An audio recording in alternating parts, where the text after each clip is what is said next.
Hi friends, welcome to Tamil electrical knowledge. இந்த வீடியோவில் 5 HP submersible motor வந்து ரீவைண்டிங் பண்ணி வச்சுருக்காங்க. அதை வந்து எப்படி அசம்பிளிங் பண்ணலாம் அப்படிங்கிறத பற்றி பார்க்கலாம். அதுக்கு முன்னாடி நம்ம சேனலை இப்போ தான் புதுசாக பார்க்குறீங்க அப்படின்னா மறக்காமல் சப்ஸ்கிரைப் பண்ணிக்கங்க. கூடவே இருக்கிற பெல் ஐக்கனை கிளிக் பண்ணிவிட்டு ஆல் அப்படிங்கிறத செலக்ட் பண்ணிக்கங்க. இந்த மோட்டர் பார்த்திங்கன்னா 5 HP Texmo motor, open well submersible. இது வந்து டெல்டா கனெக்ஷன் பண்ணியிருக்கிறாங்க. அதாவது உள்ளேயே வந்து டெல்டா கனெக்ஷன் பண்ணிட்டாங்க. இது வந்து 24 ஸ்லாட்டு கொண்ட ஒரு 5 HP மோட்ரு. இது வந்து 3க்கு 2.5 வந்து டூம் சைஸு.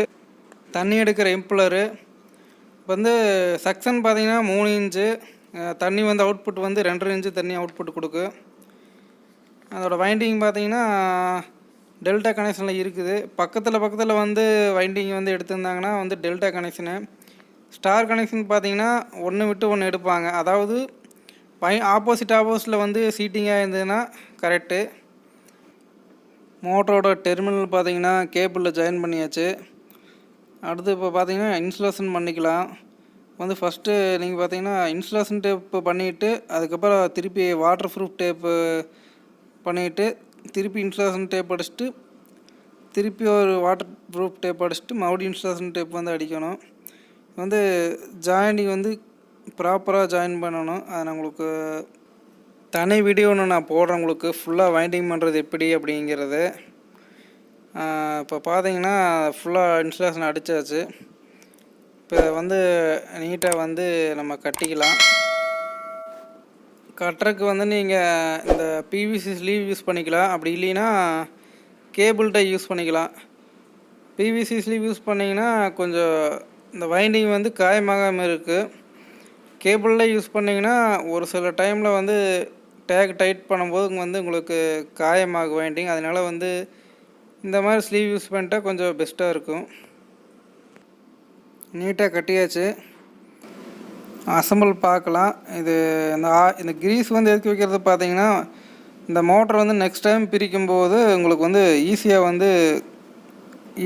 வந்து வரணும். அதுக்காகத்தான் வந்து இந்த கிரீஸ் வந்து அப்ளை பண்ணுறது. இந்த இம்ப்ளரில் அதாவது இந்த டூமில் வந்து இந்த சீட்டிங் ஆகிற இடத்துல வந்து கிரீஸ் வந்து அப்ளை பண்ணிக்கிறாங்க. அடுத்து பார்த்திங்கன்னா இந்த ரோட்ரு வந்து புஷ்ஷு வந்து உங்களுக்கு ஃப்ரீயாக சுற்றுதா அப்படின்னு என்னென்னு செக் பண்ணிக்கங்க. உங்களுக்கு வந்து அங்கே வந்து ஆயில் விட்டுக்கலாம். புஷ்ஷு இருக்குது முன்னாடி, அங்கே மேக்ஸிமம் புஷ்ஷு தான் இருக்கும். ஸோ நீங்கள் அதை ஃப்ரீயாக சுற்றுதான்னு செக் பண்ணிவிட்டு ஆயில் விட்டு கொஞ்சம் லுப்ரிகேஷன் பண்ணிக்கிங்க. அப்போ தான் வந்து மோட்ரு வந்து ஃப்ரீயாக சுற்றும். ரோட்டாரை சீட்டிங் பண்ணிக்கலாம். பார்த்திங்கன்னா வைண்டிங் வந்து காயமாகாமல் கரெக்டாக வச்சு சீட்டிங் பண்ணணும். நான் இவ்வளோ கரெக்டாக நீட்டாக வைண்டிங் பண்ணிவிட்டு வந்து நீங்கள் ரோட்டார் வந்து உள்ளே வந்து வைக்கும்போது நீங்கள் கரெக்டாக வந்து பார்த்து தான் வந்து வைக்கணும். சீட்டிங் கரெக்டாக இருக்குதுன்னு செக் பண்ணிக்கங்க. பேக் கவர் மாட்டிக்கலாம். இதில் பார்த்தீங்கன்னா அந்த ஸ்டட்டு வந்து நீங்கள் கிரீஸ் வச்சு மாட்டிக்கங்க. கிரீஸ் வந்து ஈஸியாக வந்து நெக்ஸ்ட் டைம் பிரிக்கும்போது ஈஸியாக வரணும்.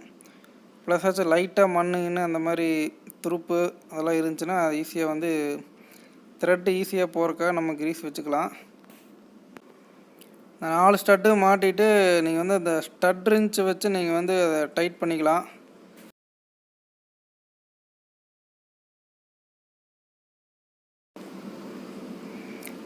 இதான் ஸ்டட் ரிஞ்சு. நம்ம இது யூஸ் பண்ணி தான் நம்ம டைட் பண்ணோம். இப்படி தான் இருக்குது ஸ்டட் ரிஞ்சு. கவரில் பழைய கிரீஸெல்லாம் இருந்துச்சு அப்படின்னா அதை நீட்டாக வந்து சுரண்டி எடுத்துக்கலாம். அப்போ தான் வந்து இந்த கவர் சீட்டிங் கரெக்டாக கவர் வந்து நம்ம நீட்டாக வந்து க்ளீன் பண்ணிக்கலாம். ஏன்னா கரியெல்லாம் அப்படின மாதிரி இருக்குது. ஸோ இதுக்கு லோ கான்ட்ரஷன் ஆசிட் வந்து யூஸ் பண்ணி நீங்கள் க்ளீன் பண்ணிக்கலாம். பார்த்தீங்கன்னா தெரியும் ஆசிட் படுற இடத்துல நீட்டாக அப்படியே ஃபுல்லாக க்ளீனாக வருது. கடைசியில் பார்த்தீங்கன்னா தெரியணும் ஃபுல்லாக நீட்டாக க்ளீனாக பாருங்கள் எவ்வளோ க்ளீனாக இருக்குன்ட்டு. க்ளீன் பண்ணுங்காட்டி உங்களுக்கு வந்து இந்த கேஸ்டிங் பார்த்து எவ்வளோ கிளியராக இருக்குது, நீட்டாக இருக்குன்னு பாருங்கள். இப்போ வந்து இது ஹவுசிங் பண்ணிடலாம். இது சாஃப்ட்டுக்கு வந்து நம்ம ஆயில் போட்டுக்கலாம். ஆயில் எதுக்குன்னு பார்த்தீங்கன்னா, உங்களுக்கு வந்து புஷ் வந்து ஃப்ரீயாக வந்து சுற்றுறதுக்கு வந்து ஆயில் வந்து போட்டுக்கலாம். அதே மாதிரி கிரீஸ் வந்து அப்ளை பண்ணிக்கங்க. அப்போ தான் நீங்கள் வந்து பிரிக்கும்போது ஈஸியாக வரும். அதுக்காக அப்ளை பண்ணுறது.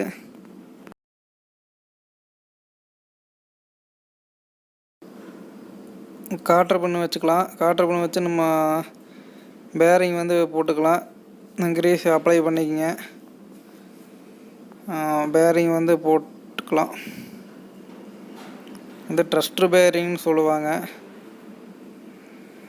அடுத்து பார்த்தீங்கன்னா அதுக்கு வந்து லெஃப்ட் த்ரெட்டு வந்து லெஃப்ட் நட்டுன்னு சொல்லுவான். அதை வச்சு நல்லா டைட் பண்ணிக்கங்க.